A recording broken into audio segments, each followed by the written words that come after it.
Assalamualaikum warahmatullahi wabarakatuh. Selamat siang, salam sejahtera kita semua. Perkenalkan, saya Muhammad Rashid Ridho, Rashid dari mata kuliah arsitektur informasi.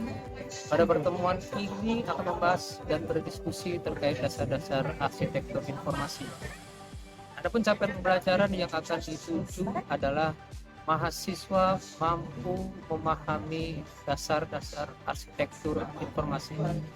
Materi ini akan disampaikan dalam 100 menit ke depan, dan salah satu bentuk asesmennya adalah yaitu rubrik.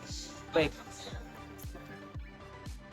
berikutnya adalah bahan kajian dalam materi hari ini adalah yang pertama adalah pengertian arsitektur informasi yang biasa disingkat dengan AI. Berikutnya adalah ada fokus dan tujuan AI, ada fungsi AI, ada syarat untuk mengerjakan AI, ada isi dari AI, berikutnya ada komponen utama AI, berikutnya ada organisasi informasi, ada pelabelan informasi atau tagging information, berikutnya ada sistem navigasi, ada sistem pencarian, dan terakhir adalah ketergantungan alami. Baik, berikutnya mahasiswa bisa melihat materi yang akan disampaikan di PowerPoint. Sekian dan terima kasih. Selamat mengikuti perkuliahan ini. Terima kasih. Assalamualaikum warahmatullahi wabarakatuh.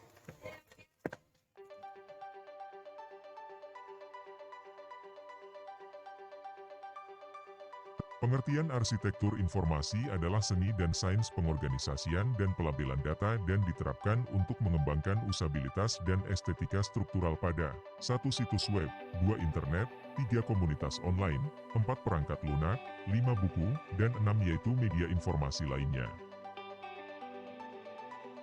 Arsitektur informasi merupakan suatu disiplin ilmu dan komunitas praktisi yang sedang berkembang berfokus pada penyatuan prinsip-prinsip desain dan arsitektur, terutama terhadap lanskap digital.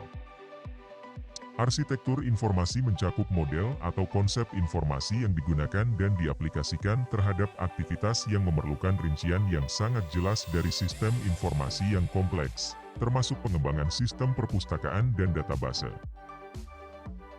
Istilah arsitektur informasi diperkenalkan pertama sekali oleh Richard Saul Wurman pada tahun 1975.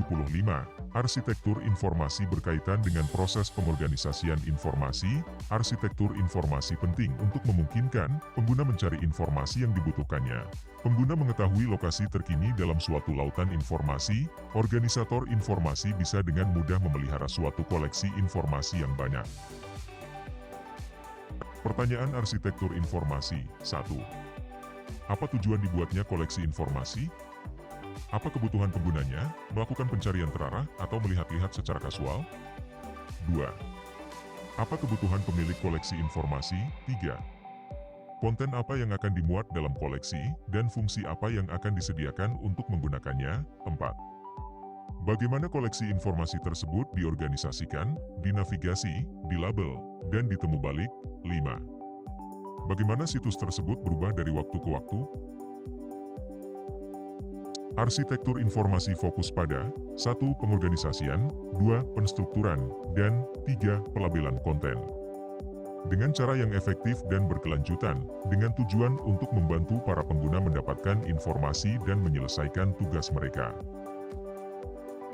Fungsi arsitektur informasi adalah 1. Memudahkan para pencari informasi untuk memperoleh informasi yang dibutuhkan dengan cepat. 2. Membuat pengalaman menggunakan situs web lebih koheren, intuitif, dan memuaskan. 3. Membantu untuk memastikan bahwa semua tahap pengembangan situs web Anda berjalan lancar dan efisien.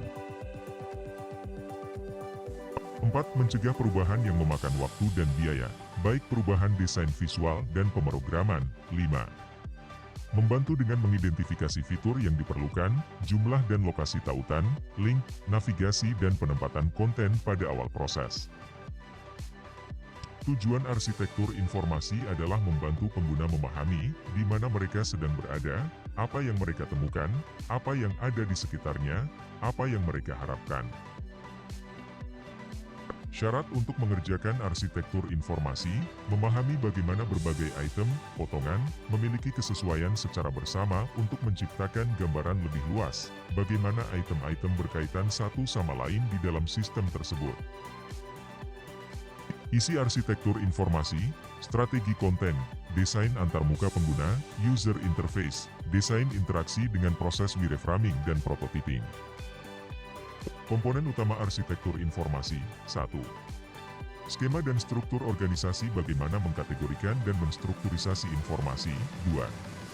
Sistem pelabelan, bagaimana menyajikan informasi. 3. Sistem navigasi, bagaimana pengguna melihat-lihat, browsing, dan berpindah di sepanjang informasi. 4. Sistem pencarian, bagaimana pengguna mencari informasi. Organisasi informasi membahas cara mengelompokkan informasi, disebut juga taksonomi dan hierarki. Sistem organisasi membicarakan dua hal tentang organisasi informasi. 1. Skema. 2. Struktur. Skema membahas bagaimana informasi disampaikan. Terdapat beberapa jenis skema organisasi informasi yang sering dipakai, seperti 1. Alfabetis, 2. Kronologis, 3. Geografis, 4. Berdasarkan topik, 5. Berdasarkan tugas, tes, 6. Berdasarkan audiens, 7. Metafora, 8. Gabungan beberapa skema. Organisasi informasi membahas cara mengelompokkan informasi, disebut juga taksonomi dan hierarki. Sistem organisasi membicarakan dua hal, skema dan struktur organisasi informasi. Skema membahas bagaimana informasi disampaikan. Terdapat beberapa jenis skema organisasi informasi yang sering dipakai, seperti alfabetis, kronologis, geografis, berdasarkan topik, berdasarkan pekerjaan, tes, berdasarkan audiens, metafora, atau gabungannya.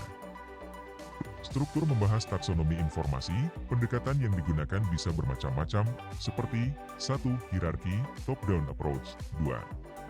Model basis data, bottom-up approach, 3. Hypertext, 4. Dan lain-lain. Yang terpenting adalah bagaimana membuat skema dan struktur saling mendukung dan terintegrasi dengan baik. Pelabelan informasi. Sistem pelabelan, labeling, adalah cara bagaimana suatu istilah yang digunakan bisa dengan tepat mewakili suatu atau sekelompok informasi, konsep, how to represent information. Biasanya terdapat 4 jenis label.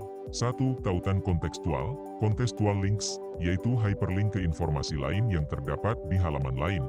2. Tajuk, headings, yaitu label yang secara tepat dan sederhana mampu mendeskripsikan konten yang mengikutinya. 3.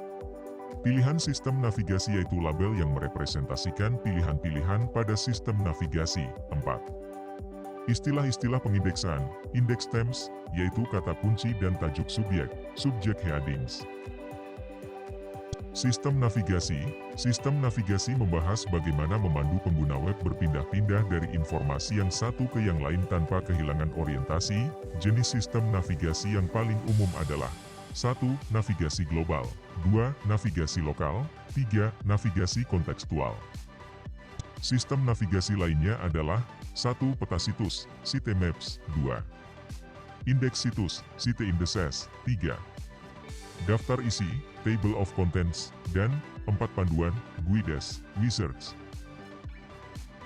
Dengan makin berkembangnya kebutuhan pengguna web, maka mulai muncul pendekatan baru dalam navigasi, seperti personalisasi, kustomisasi, visualisasi, navigasi sosial. Sistem pencarian membahas pencarian melalui mesin pencari, termasuk antarmuka pencarian, query language, algoritma temu kembali, retrieval algorithms, zona pencarian, bagaimana mendesain antarmuka, interface, penelusuran. Sistem pencarian juga membicarakan masalah-masalah dalam temu kembali informasi, information retrieval, seperti 1. Relevansi dokumen yang ditemukan, dan presisi, ketepatan dokumen yang ditemukan. 2. Perankingan hasil pencarian, ranking. Ketergantungan alami, konteks, tujuan bisnis, pendanaan, politik, budaya, teknologi, sumber daya, dan kendala-kendala, konten, sasaran konten, jenis dokumen dan data, volume, struktur existing, tata kelola, dan kepemilikan, pengguna, audiens, tugas-tugas, kebutuhan-kebutuhan, perilaku pencarian informasi, information seeking behavior, dan pengalaman.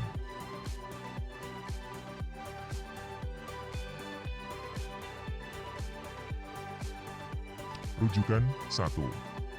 The Elements of User Experience, User-Centered Design for the Web and Beyond by Jesse James Garrett. 2. Information Architecture for the World Wide Web, Designing Large-Scale Web Sites by Peter Morville and Louis Rosenfeld. 3. Information Architecture Site Exit Disclaimer, Web Style Guide. Terima kasih. Baik, demikianlah pemaparan video pembelajaran saya. Harapannya adalah Anda bisa memahami materi pada pertemuan pertama ini. Dan pada pertemuan berikutnya adalah materi mengenai usability web. Ya, bahan kajiannya saya sedikit beri bocorannya. Bahan kajiannya adalah dari pengertian usability web sampai dengan alasan mengapa pengunjung itu kembali gitu. Baik, demikian video dari saya. Sekian dan terima kasih. Assalamualaikum warahmatullahi wabarakatuh.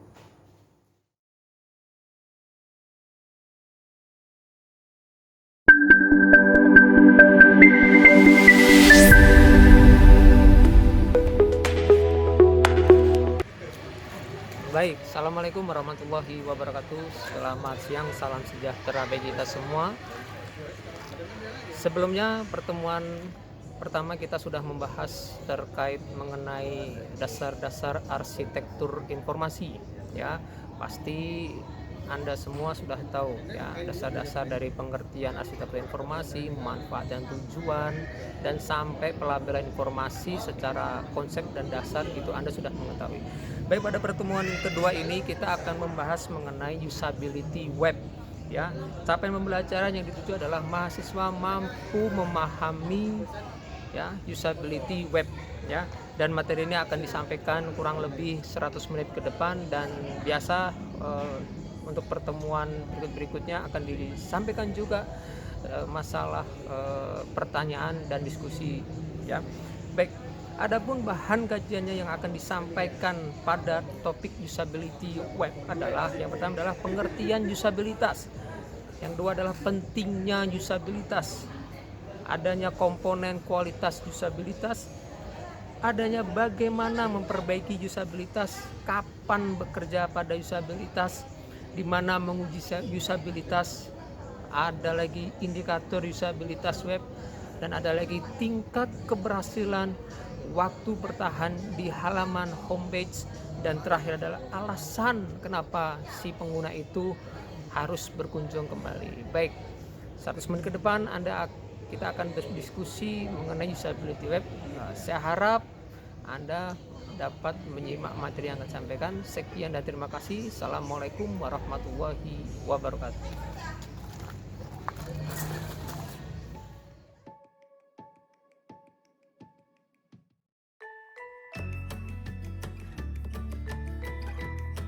Usability adalah suatu atribut kualitas yang mengkaji bagaimana kemudahan penggunaan antarmuka pengguna, user interfaces. Kata usabilitas juga merujuk pada metode untuk memperbaiki, menyempurnakan kenyamanan penggunaan, ease of use, pada waktu proses desain. Salah satu atribut kualitas yang utama adalah kegunaan atau kebergunaan, utility, yang merujuk pada fungsionalitas desain. Dengan kata lain, apakah desain yang dihasilkan memiliki apa yang dibutuhkan oleh pengguna? Usabilitas dan utilitas sama penting dan secara bersama-sama menentukan apakah sesuatu bermanfaat, untuk apa suatu mudah digunakan tetapi bukan yang dibutuhkan. Sebaliknya, walaupun suatu sistem secara hipotetis dapat melakukan apa yang diinginkan, tetapi tidak bisa digunakan karena interfaces yang terlalu sulit. Utilitas: apakah suatu situs web menyediakan fitur yang Anda butuhkan? Usabilitas: bagaimana mudah dan menyenangkan fitur-fitur suatu web untuk digunakan? Useful usability utility. Mengapa usabilitas penting? Mengapa orang meninggalkan suatu situs web? Situs web sulit untuk digunakan. Homepage gagal menyatakan dengan jelas apa yang ditawarkan oleh organisasi dan apa yang bisa dilakukan oleh pengguna pada situs tersebut. Pengguna kesasar pada situs web. Informasi situs web sulit untuk dibaca atau tidak menjawab pertanyaan utama pengguna. Praktik terbaik menghabiskan 10% biaya desain untuk usabilitas. Komponen kualitas usabilitas. Usabilitas dimaknai oleh 5 komponen kualitas. Nielsen 1993 sedih. 1. Learnability, bagaimana mudah bagi pengguna untuk menyelesaikan tugas dasar pada saat pertama sekali mereka berhadapan dengan desain tersebut. 2. Efficiency, ketika pengguna telah mempelajari desain tersebut, bagaimana cepat mereka dapat melakukan tugas. 3. Memorability, ketika pengguna kembali ke desain tersebut setelah satu kurun waktu tidak menggunakannya, semudah apa mereka dapat menghidupkan kembali keterampilannya. 4. Errors, berapa banyak kesalahan yang dilakukan pengguna, separah apa kesalahan tersebut, dan semudah apa mereka dapat pulih dari kesalahan tersebut. 5. Satisfaction, apakah menyenangkan dalam menggunakan desain tersebut? Bagaimana memperbaiki usabilitas? Salah satu metode untuk mempelajari usabilitas adalah uji pengguna, user testing. 1. Minta beberapa pengguna representatif atau karyawan di luar bagian Anda untuk melakukan tugas-tugas pada desain. 2. Observasi apa yang mereka lakukan, apakah mereka sukses, dan di bagian mana mereka mengalami kesulitan dengan antarmuka pengguna. 3. Tutup mulut dan biarkan para pengguna berbicara. Penting untuk menguji pengguna secara individu dan biarkan mereka memecahkan setiap masalah dengan cara mereka sendiri. Jika Anda membantu mereka atau mengarahkan perhatian mereka pada bagian tertentu, Anda telah mengkontaminasi hasil uji. Untuk mengidentifikasi masalah terpenting usabilitas, menguji 5 pengguna cukup daripada melibatkan banyak orang. Lebih baik menjalankan uji kecil dan merevisi desain dan memperbaiki usabilitas begitu Anda mengidentifikasinya. Mendesain berulang-ulang adalah cara terbaik untuk meningkatkan kualitas pengalaman pengguna. Semakin banyak versi dan antarmuka yang Anda uji pada pengguna semakin baik. Uji pengguna berbeda dengan focus group, FGD, yang tidak sesuai untuk mengevaluasi desain usabilitas. Fokus grup mendapat tempat pada riset pasar, tapi untuk mengevaluasi desain interaksi Anda harus mengobservasi secara dekat pengguna individual sewaktu mereka melakukan tugas dengan antarmuka pengguna. Mendengarkan apa kata orang adalah salah arah. Anda harus mengamati apa yang sedang mereka lakukan. Kapan bekerja pada usabilitas? Dengan tahapan utamanya SBB. Sebelum memulai desain baru, uji desain lama untuk mengidentifikasi bagian-bagian yang baik yang akan Anda pertahankan atau Anda tekankan, dan bagian-bagian yang tidak bagus adalah yang mengganggu pengguna, kecuali Anda bekerja untuk intranet. Uji desain kompetitor Anda untuk mendapatkan data murah dalam berbagai alternatif antarmuka yang memiliki fitur serupa dengan Anda punya, jika Anda bekerja pada suatu intranet. 1. Lakukan studi lapangan untuk melihat bagaimana para pengguna berperilaku pada habitat alami mereka. 2. Buat prototipe kertas untuk satu atau beberapa ide desain dan uji desain tersebut. 3. Perbaiki ide desain yang diuji berulang-ulang. 4. Periksa desain alternatif sebagai panduan usabilitas baik dari studi Anda sebelumnya atau dari penelitian yang dipublikasikan. 5. Sebelum memutuskan untuk mengimplementasikan desain akhir, uji kembali. Di mana menguji usabilitas? 1. Anda dapat menjalankan uji usabilitas satu pengguna setiap minggu, seperti bekerja pada lab. 2. Banyak organisasi melakukan uji dalam ruang tertutup atau di kantor sepanjang Anda bisa menutup pintu agar tidak terjadi gangguan. 3. Yang terpenting adalah mendapatkan pengguna sesungguhnya dan duduk dengan mereka ketika mereka menggunakan desain Anda, dan Anda hanya perlu notepad untuk mencatat. Indikator usabilitas web. 1. Tingkat keberhasilan, success rates. 2. Waktu bertahan, linear time. 3. Waktu yang dihabiskan pada homepage sebuah situs, time spent on the homepage of a site. 4. Waktu yang dihabiskan pada halaman kunjungan awal, time spent on initial visit page. 5. Waktu muat halaman, page load time. 6. Alasan berkunjung kembali, reasons for return visits.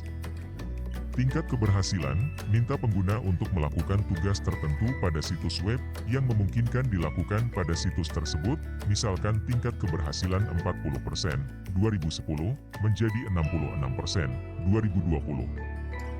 Waktu bertahan, diberikan tugas pada situs web, seperti meneliti sebuah produk baru, pengguna mengunjungi rata-rata 3,2 situs. Sebagai tambahan terhadap search engine yang mereka gunakan, pengguna menghabiskan rata-rata 1 menit 49 detik mengunjungi satu situs web, sebelum memutuskan untuk pindah. Satu situs hanya memiliki probabilitas 12% untuk dikunjungi. Waktu yang dihabiskan pada homepage sebuah situs, diberikan tugas pada situs web, seperti meneliti sebuah produk baru, pengguna menghabiskan rata-rata hanya 31 detik pada homepage suatu situs web pada kunjungan pertama, menurun menjadi 25, 22, dan 19 detik pada kunjungan kedua, ketiga, dan keempat. Hanya 23% pengguna melakukan scroll down homepage untuk situs web yang memiliki multiple screenfuls dari sebuah situs web pada kunjungan pertama, dan hanya 16%, and 14% scroll home page.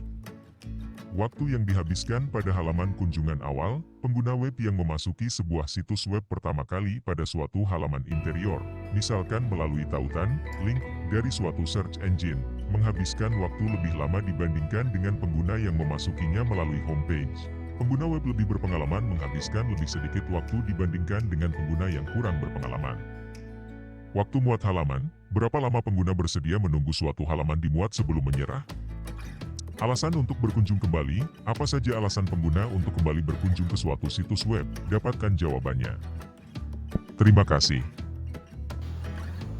Baik, demikianlah video pembelajaran saya untuk pada pertemuan kedua. Harapannya adalah Anda bisa memahami materi yang pada kedua ini, ya.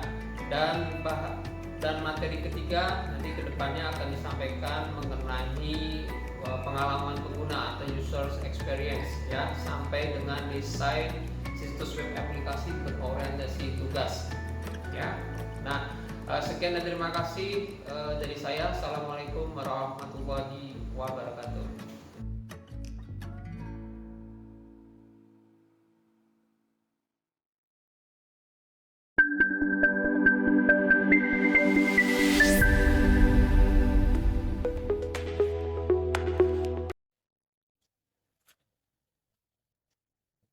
Baik, assalamualaikum warahmatullahi wabarakatuh. Selamat siang, salam sejahtera bagi kita semua. Ya, pada hari ini, ya, pertemuan pertama kita sudah membahas mengenai dasar-dasar arsitektur informasi. Yang kedua, pertemuan kedua kita membahas mengenai usability web, dan yang pada pertemuan ketiga ini kita akan belajar bersama, berdiskusi bersama mengenai pengalaman pengguna atau bisa dikatakan user experience, ya. Capaian pembelajaran tentu pastinya mahasiswa, ya, akan mampu memahami, ya, pengalaman pengguna, ya, bagaimana si pengguna website tersebut mempunyai experience tertentu. Apakah dia senang kembali dengan website tersebut ataukah dia tidak akan mengunjungi. Baik. Materi ini kurang lebih akan disampaikan 100 menit ke depan, dan asesmen seperti biasanya akan dipakai menggunakan rubrik, ya. Baik. Berikutnya adalah bahan kajian yang akan disampaikan pada topik pengalaman pengguna adalah pengertian user experience, ada faktor yang mempengaruhi, ada bidang user experience, ada perkembangan yang mempengaruhi user experience, ada 3 komponen yang saling tergantung, ada ekologi informasi, ada kebutuhan informasi, ada perilaku pencari informasi, ada pendekatan pencarian informasi, ada 5 bidang pengalaman pengguna, ada kerangka web, ada tata letak dasar situs web, ada desain situs web, aplikasi berorientasi pengguna. Baik, jadi materi ini kurang lebih membahas mengenai bagaimana sih struktur website yang baik itu, ya. Dari ada header, ada footer, ada sidebar kanan, ada sidebar kiri. Baik, saya harap Anda semua bisa memperhatikan materi yang akan sampaikan, ya, selama kurang lebih 100 menit ke depan. Sekian dan terima kasih. Assalamualaikum warahmatullahi wabarakatuh.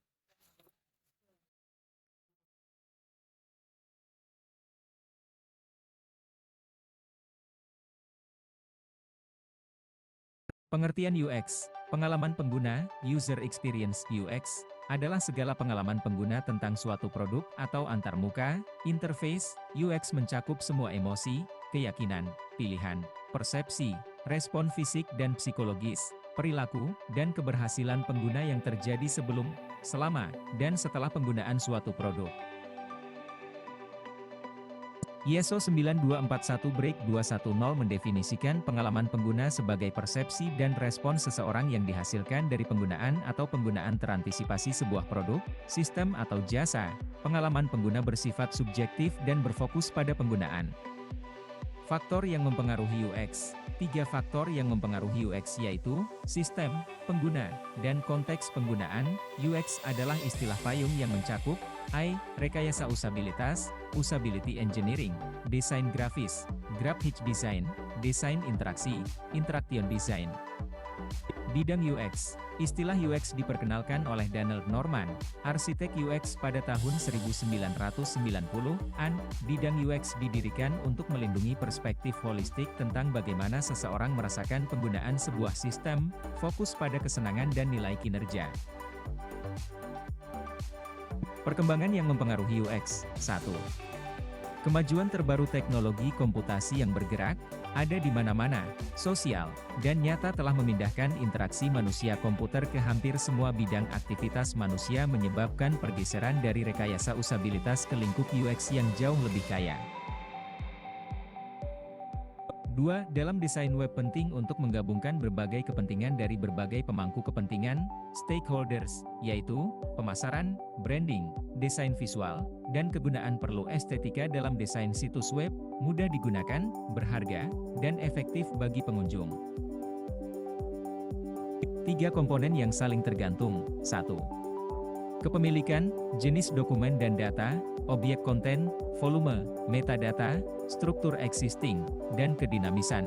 2. Tujuan bisnis, pendanaan, politik, budaya, teknologi, sumber daya, dan kendala. 3. Audiens, tugas, kebutuhan, perilaku pencarian informasi, dan pengalaman. Ekologi informasi, konteks, apa saja kebijakan dan isu yang dihadapi organisasi? Apa kendala yang dihadapi dalam hal tersebut? Konten, apa dokumen, aplikasi, sumber daya dan data yang dibutuhkan oleh pengguna? Bagaimana informasi tersebut seharusnya diorganisasikan dan diakses? Pengguna, siapa yang akan menggunakan bahan-bahan pada situs web tersebut? Bagaimana tingkat kemampuan baca dan latar belakang mereka? Apa pengalaman yang mereka miliki dengan jenis informasi tersebut? Kebutuhan informasi. Ketika berupaya memuaskan kebutuhan informasi, kita mencari ide dan konsep yang memberitahukan dan membantu kita untuk membuat keputusan, dengan strategi, known item seeking jika Anda tahu apa yang Anda cari, apa sebutannya, dan di mana bisa menemukannya. Exploratory seeking jika Anda tidak yakin betul apa yang Anda cari dan Anda mencari tahu, mempelajari sesuatu dari proses pencarian dan lihat-lihat, browsing. Perilaku pencarian informasi, mencari, melihat-lihat, dan bertanya adalah cara-cara yang kita gunakan untuk mendapatkan informasi, basic building blocks. Pada saat yang bersamaan, kita juga menggunakan proses integrasi dan pengulangan untuk memperdalam pengalaman. Kita sering mengintegrasikan melihat-lihat, mencari, dan bertanya dengan banyak pengulangan sebelum mengumpulkan serangkaian hasil yang lengkap. Pendekatan pencarian informasi, berry picking model, dikembangkan oleh Dr. Marcia Bates, 1989. Dalam model ini pengguna memulai dengan suatu kebutuhan informasi, memformulasikan pertanyaan, query, berpindah melalui suatu sistem informasi sambil mengambil potongan informasi, buah RBI, di sepanjang jalan. Dalam perjalanannya, mereka memodifikasi pertanyaan dan mempelajari lebih banyak tentang apa yang mereka inginkan dan informasi apa yang tersedia. Pearl Growing Model. Dalam model ini, pengguna mulai dengan satu atau beberapa dokumen yang benar-benar tepat, mutiara, dan kemudian mencari yang lainnya yang serupa, menggunakan perangkat penelusuran untuk mendapatkan dokumen yang serupa. Mahasiswa sering menggunakan cara ini dalam proses pembuatan karya tulis. Menemukan satu artikel dan melihat pada sitasi atau daftar pustakanya.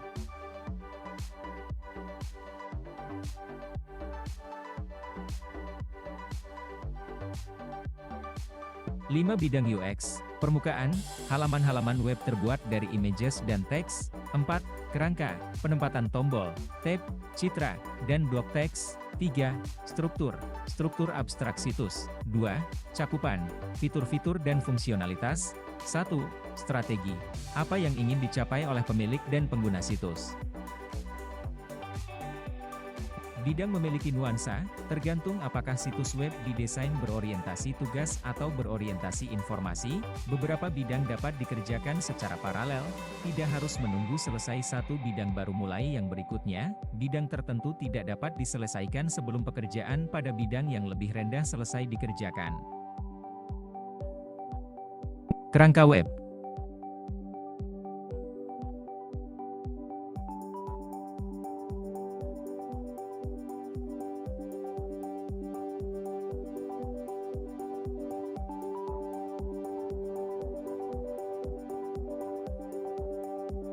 Tata letak dasar situs web. Desain situs web aplikasi berorientasi tugas. 2. Spesifikasi fungsional, set fitur, deskripsi fungsionalitas yang diperlukan untuk memenuhi kebutuhan pengguna. 1b. Kebutuhan pengguna, tujuan yang diperoleh dari eksternal untuk identifikasi situs melalui penelitian pengguna. 1a. Sasaran situs, bisnis, kreatif, dan tujuan internal lainnya untuk situs. 5. Desain visual, penyajian visual elemen antarmuka. 4b. Desain antarmuka, desain elemen antarmuka, widgets, GUI. 4a. Desain navigasi, desain konten, kata-kata dan presentasi informasi untuk memfasilitasi pemahaman. 3. Desain interaksi, desain alur aplikasi untuk memfasilitasi tugas pengguna. Desain situs web informasi berorientasi informasi. 3. Arsitektur informasi, desain struktural ruang informasi untuk memfasilitasi akses intuitif terhadap konten. 2. Persyaratan konten, definisi elemen konten yang diperlukan untuk memenuhi kebutuhan pengguna. 1b. Kebutuhan pengguna, tujuan yang diperoleh dari eksternal untuk identifikasi situs melalui penelitian pengguna. 1a. Sasaran situs, bisnis, kreatif, dan tujuan internal lainnya untuk situs. 5. Desain visual, penyajian visual teks, grafis, dan komponen navigasi. 4b. Desain navigasi, desain elemen antarmuka untuk memfasilitasi navigasi melalui ruang informasi. 4a. Desain informasi, desain konten, kata-kata dan presentasi informasi untuk memfasilitasi pemahaman. Arsitek besar, arsitek kecil. Ada kalanya orang mendefinisikan bidang I secara luas, dan yang lainnya secara sempit. Morville, 2000. Definisi I, Big IA, mencakup batas luas tanggung jawab, semua 5 bidang desain situs informasi. Little IA, secara sempit berfokus pada organisasi konten dan struktur ruang informasi. Bidang 3 ke atas. Konvensi Garrett, 2002, seorang arsitek informasi bisa memainkan peran yang banyak. Terima kasih. Baik, demikianlah video pembelajaran untuk pertemuan ketiga ya, mengenai pengalaman pengguna. Ya, harapannya adalah Anda bisa memahami materi pada pertemuan ketiga ini. Dan pada materi berikutnya akan disampaikan mengenai topik penggolongan dan penelusuran informasi. Di dalamnya ada bahan kajian, koleksi, perpustakaan, sampai dengan thesaurus. Ya. Begitu saja, sekian dan terima kasih. Assalamualaikum warahmatullahi wabarakatuh.